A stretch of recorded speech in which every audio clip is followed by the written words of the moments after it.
ছাগল কাণ্ডে বাবা যেটা করলো, যেটা আমার বলাই না। কেন? একটু বিপদ দেখে নিজে সটকে পড়া বেঁচে যাওয়ার চেষ্টা করছে, যে অস্বীকার করলে তো আর বিপদ আমার দিকে আইব না, যে জিজ্ঞাসাবাদ হবে না আমার। তা আল্লাহ যে বলছে হাসরের মাঠে বাবা সন্তানকে চিনবে না, সন্তান বাবার পরিচয় দিবে না, মা সন্তানের পরিচয় দিবে না, সেই বাস্তবতা দেখেন। ওই ছাগলের ইফাত, তার বাবা সরকারি কর্মচারী, সাংবাদিক যখন গেছে কয় এটা আমার পোলা না, দেখছেন? দেখেন নাই? কয় এটা আমার পোলা না। অথচ ফেনীর একজন এমপি সাহেব গতকালকেও মিডিয়াতে বলেছেন যে আমার মামতো বোনের পোলা ওই সরকারি কর্মকর্তার সেকেন্ড স্ত্রীর ঘরের পোলা, আমি জানি এটা হ্যারি পোলা। ওই এমপি সাহেবও সাক্ষী দিছে। তার মানে বাবা এক ছাগলে দেখেন সম্পর্ক পরিবর্তন হয়ে গেল, অস্বীকার করে ফেলল এটা আমার পোলাই না। এই কথা আল্লাহ কোরআনে বলছেন।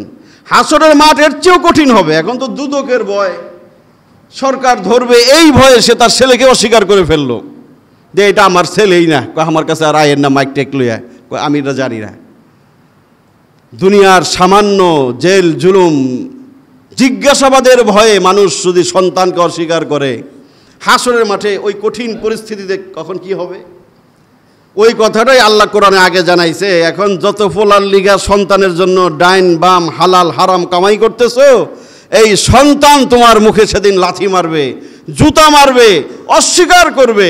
ইয়াউমা ইয়াফিরুল মারউ মিন আখিহি ওয়া উম্মিহি ওয়া আবিহি ওয়া সাহিবাতিহি ওয়া বানি লিকুল্লি ইমরিইম মিনহুম ইয়াউমা ইযিন শাআনুন ইউগনি। এই চরম বাস্তবতার কথাই আল্লাহ কোরআনে বলছেন যে হাসরের মাঠেও এরকম চরম এক বাস্তবতার সম্মুখীন তুমি হইবা। তোমার এই সন্তান তোমার পরিচয় দিবে না, বাবা সন্তানের পরিচয় দিবে না, সন্তান বাবার পরিচয় দিবে না, স্ত্রী স্বামীর পরিচয় দিবে না, মা সন্তানের পরিচয় দিবে না। একজন একজনকে দেখলেই ইয়াফিরু দৌড়ায় ভাগবে, দেখলেই দৌড় দিব করে বাবা রে সন্তান আইতেছে, না জানি দুইটা নেকি চায়, না জানি আমার কাছে সাহায্য চায়। কোরআনে আল্লাহ বলছেন ইয়াফিরু মানে ভাইয়ে যাওয়া, দৌড় দেওয়া। যেমন এই যে ছাগল কাণ্ডে বাবা যেটা করলো, যেটা আমার বলাই না।